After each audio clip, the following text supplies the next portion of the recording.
Welcome into Seahawks Today by Chat Sports. I'm Meghan Payton. Guys, I need your help. My producer, Sam, he put this graphic in here for today's show saying that I need to get 50 new subscribers in this video or else. Now, I don't know what or else means, but guys, I'm still new here. I don't want to find out what that means. Help me out. I don't want Sam mad at me. Not sure what his plan is. We've got news, rumors, a lot to go over in today's show.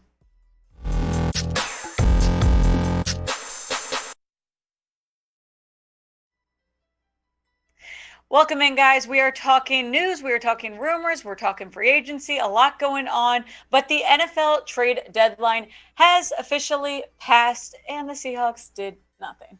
Now, we kind of expected this. I didn't think a lot was going to happen in Seattle. I thought maybe some things could have, come up. I think the main guy that we kept hearing about was LJ Collier. But when you think about it, we really just heard about that from the Seahawks side of things. We didn't really hear a ton of interest coming in from other teams, which makes sense. That he hasn't played much, at all. So they don't have much to go off of. And I think that the Seahawks are, they're going to keep Collier. He's had 28 tackles in his career, 4 tackles for loss, 3 sacks, 2 pass breakups. So a guy that has not really shown much, but also hasn't been utilized. So if I'm the Seahawks, now that they didn't figure out a trade with Collier, I'm saying keep him. I would not cut him. He's a first-round draft pick, and I'm not saying that he's going to be fantastic, but at this point, you didn't get anything for him trade value-wise, so he's worth the money that they're spending. It's not a lot of money. They can keep him, I think.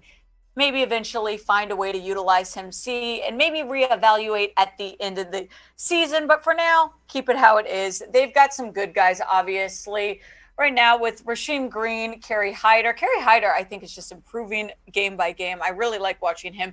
Poona Ford, Al Woods, Benson Mayowa, obviously LJ Collier, not really getting in the mix here in Seattle, but I think that's okay. I would have liked, obviously, for the Seahawks to get something out of him. I think that would have been a good trade for them, but ultimately, if there's no teams interested, what can you do? You don't want to give them away for nothing, essentially. So I think, there was probably more to it that we didn't know. That's fine. Seahawks really don't do anything during this trade. Okay, it is what it is. So what do you think Seattle should do with LJ Collier now? Do you think that they should cut him? If so, type C for cut. If you're saying keep, type K for keep. I'm going to just say keep for now. I don't know. Maybe my opinion changes, but for me, I don't really see the point in cutting him and just saving that extra money. Seahawks are pretty good right now as far as cap space. It's not something they have to worry about. Another move that we thought was maybe going to happen before the trade deadline was Rashaad Penny. We've talked a lot about him and what he's done. Now,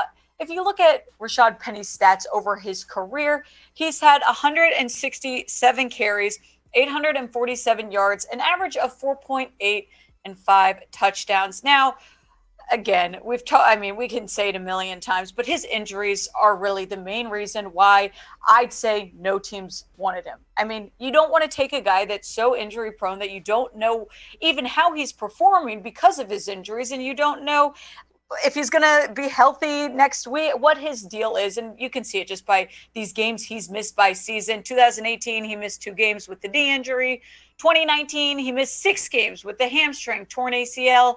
2020, he's still dealing with that ACL recovery. That's 13 games. And he's already missed 5 games this year with that calf injury. So would have I liked to see the Seahawks figure out a trade with Rashaad Penny? Probably, just because I'm not super confident in his performance. Now, I could be proven wrong. I don't want to just, again, make this like a hate Rashaad Penny show, because I do think that he's just had some unfortunate luck with injuries. So he hasn't been able to perform at his best. But ultimately, they don't get anything done before the trade. That's fine. But there's going to be a lot of free agency rumors, I'm sure, a lot more coming up. So guys, if you are not subscribed, please subscribe to this channel. I told you, Sam is going to get mad if I don't get 50. Please help me out. I don't know what or else means. Go to youtube.com/Seahawks TV or press the big red button. I promise you guys, we're going to keep you updated all season long. So some positive news in Seattle is Aaron Rodgers. Okay, this sounds bad. I don't want to say positive news because he tested positive for COVID-19, but it's a game changer if Aaron Rodgers is going to be missing time. We obviously wish him the best in a speedy recovery, but at the same time, it would be nice if the Seahawks did not have to go up against Aaron Rodgers. He tested positive for COVID-19 on Wednesday. He is now officially ruled out for Sunday's game against the Chiefs. Ian Rappaport said that Rodgers is unvaccinated, which is why he is out. Now, this is why he could potentially miss the game against the Seahawks. He put out, Ian Rappaport put out on Twitter, QB Aaron Rodgers is unvaccinated per me and Mike Garofalo. That's why he is out for the Sunday game versus the Chiefs. Now, the earliest Aaron Rodgers can return, because he's an unvaccinated player, is November 13th. The Packers take on the Seahawks November 14th. So it's only 1 day earlier that he is even eligible to come back if, by the way, he's testing negative and he's clear. So that's a big deal for Seattle, because right now, we've talked about this matchup already. We're not even close to it, but we keep talking about how important this game is going to be. So if the Seahawks don't have to take on Aaron Rodgers, obviously that's going to benefit them a lot. But I do think that if he can get back by, the day before, they'll probably still end up playing him. We'll keep you guys updated, though, as far as what he's doing. But again, I do want to say it. We're definitely not wishing for Aaron Rodgers to not get better. We hope that he is getting better. But ultimately, it'd be nice for him to get better and also not be able to play against the Seahawks. By the way, I know there's no odds on this game yet because we are a little bit early out, but I do have some fun ideas if you guys are wanting to bet. We've got some good props to talk about here. We are talking the top receiving touchdown leaders. Right now, Cooper Kupp being the top receiver. He's had 10 touchdowns. Mike Evans has had 8. DK Metcalf has also had 8. Hopkins 7 and Jamar Chase 7. So if you guys are feeling like betting and you want something fun to bet on, go check out BetUS. This is the sports book that we love and we trust here at Chat Sports. If you go to chatsports.com/bet, use the code Seahawks125. You're going to get a 125% deposit bonus. You put up $100, it turns into 225. The more you put up, the better the deal is. It's that simple. And right now, if you look at these odds, Cooper Kupp is plus 400. DK Metcalf is plus 800. That's pretty good. You'd make good money off of that.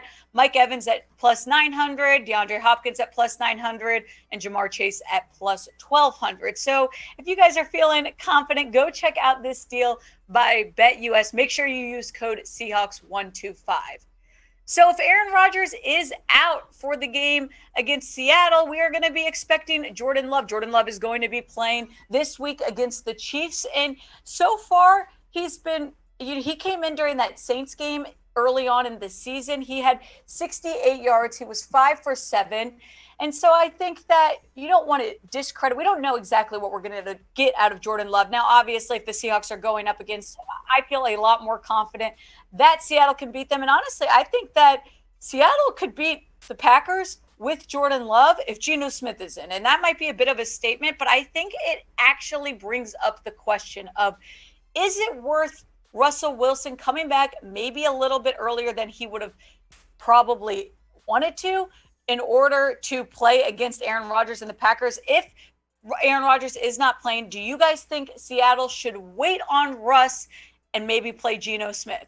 I don't know. It's just a food for thought. If you think they should wait, type W for wait. If not, type P for play. Unfortunately, I don't think we're going to know early on if Aaron Rodgers is playing. So I think Russell's going to have to practice that week if he is intending on playing. And if he's going to practice, I think he'll probably end up playing. But again, good news from Russell Wilson. We updated you guys yesterday saying that his pin was removed and now he's already throwing footballs. He was on Twitter today saying all things are possible with Jesus, Philippians 4:13. He is my healer. He goes on to say how, pretty much impressed he is just the fact that he's able to get back. He said, today was my first day, one step at a time. Grateful. There's this picture of him. He put a video up of him throwing the football. So he's back ready to go. I mean, I don't know if he's back ready to go, but he's back and you can tell that he's working hard to make that week 10 goal of coming back and playing against the Packers. So this is all good news for Seahawks fans.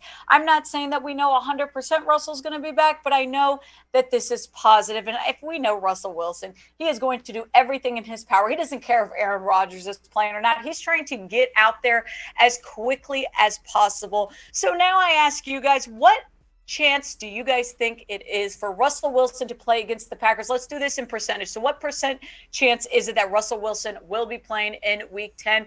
I'm going to actually go a little bit higher here. I'm going to say like 75%, because if it's up to him at all, I think he's going to be playing. It already seems like he's way ahead of schedule. So I think that there is a high chance. I'm not going to say 90 or 100, but I'm going to stick with 75. Let me know what you guys think in the comments.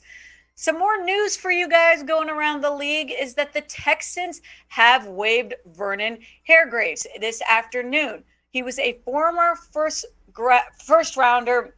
He was on a bad Houston's team, hasn't played well this year. And to be honest, we know the Seahawks have allowed 401 passing yards per game this season. They're 31st in the league. It is not good. So Vernon could be a guy that helps out this team. Is he an amazing player that you are going to say is starting every game? I don't know about that, but I do know that with the struggling Seahawks defense, he would be helpful. He's allowed no touchdowns this year. He's had 3 pass breakups, 1 interception.